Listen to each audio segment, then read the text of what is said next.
So, where are you going to retire? If you're an immigrant, you'll probably hear that question more than once. I know I have. People ask me, are you going to retire in Canada or are you going back to the Philippines? And every time I've asked, I normally pause for a bit. Not because I don't have an answer, but because it's not just a simple question. The truth is, in my heart, I have two homes. I was born and raised in the Philippines. That's where my childhood memories were made.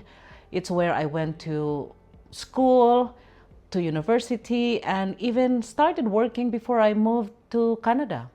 I've now lived in Canada longer than I lived in the Philippines.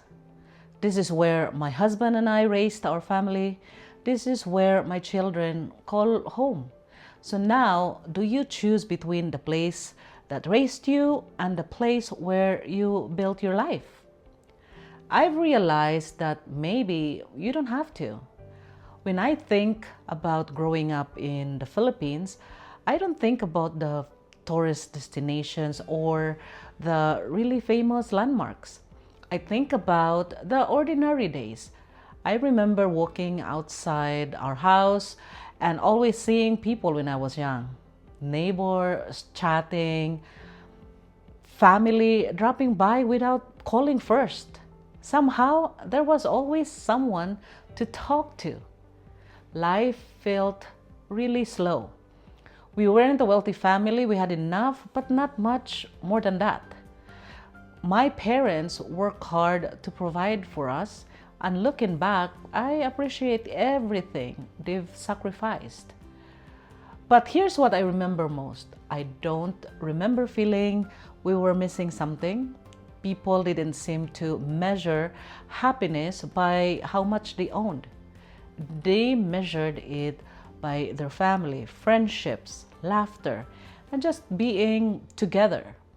One thing I've always admired about Filipinos is resilience. The Philippines faces so many challenges, earthquake, typhoons, floods, financial struggles, and yet people somehow still find reason to keep on smiling. I have known families who didn't know where the next meal would come from, and yet they still found reason to laugh. They still celebrated birthdays, festivals, occasions. They still helped their neighbors. They're happy. Many had a deep faith that somehow things would work out. That mindset stayed with me. Then I moved to Canada, and suddenly life felt different. People respected your privacy. You usually made plans before visiting someone. Everything was organized, it's structured, and always on time. At first, it felt unfamiliar, but over time, I learned to appreciate it. Canada taught me independence. It taught me responsibility. It taught me to plan for the future. It gave me opportunities that changed my life. Sometimes people think that loving your new country means loving your old country less. I don't believe that's true. For me, they each give me something different. The Philippines taught me resilience, while Canada gave me opportunity. The Philippines taught me to enjoy today, while Canada taught me to prepare for tomorrow. I carry both lessons with me every single day. And maybe that's why I think differently about retirement.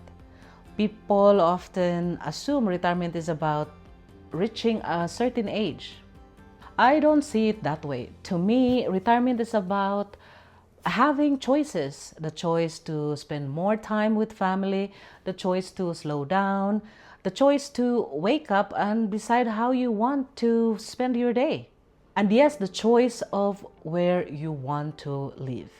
So when people ask me whether I'll retire in Canada or in the Philippines, my answer is this. Hopefully, both. If life goes according to plan, I would love to spend winters in the Philippines. I can imagine enjoying the warm weather there, being closer to family, seeing familiar places, eating the food I grew up with, and reconnecting with the culture that shaped me. Then, when summer comes, I'd love to come back here in Canada. This is where my family is. This is where so many of the closest friendship have built. This country has given me opportunities I will always be grateful for. To me, retirement isn't about choosing one home over another.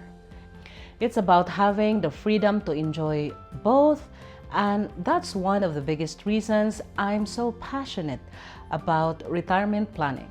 People sometimes think retirement planning is only about saving money.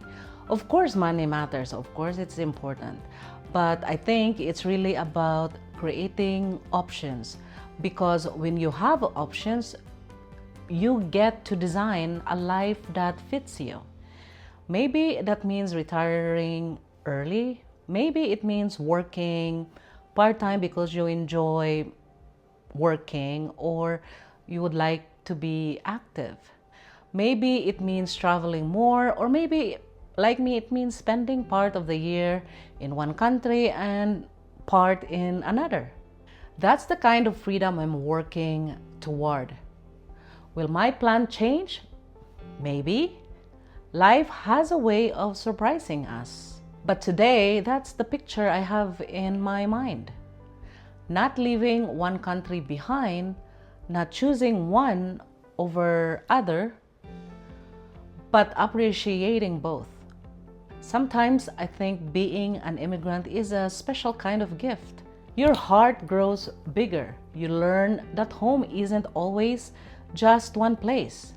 Sometimes it's where your memories begin. Sometimes it's where your dreams come true. And if you're lucky, you got to call both home. If you're an immigrant, where do you picture yourself retiring someday? And if you're not an immigrant, what does home mean to you now that you're thinking about retirement? I'd love to hear your story in the comments, and I'll see you in the next video.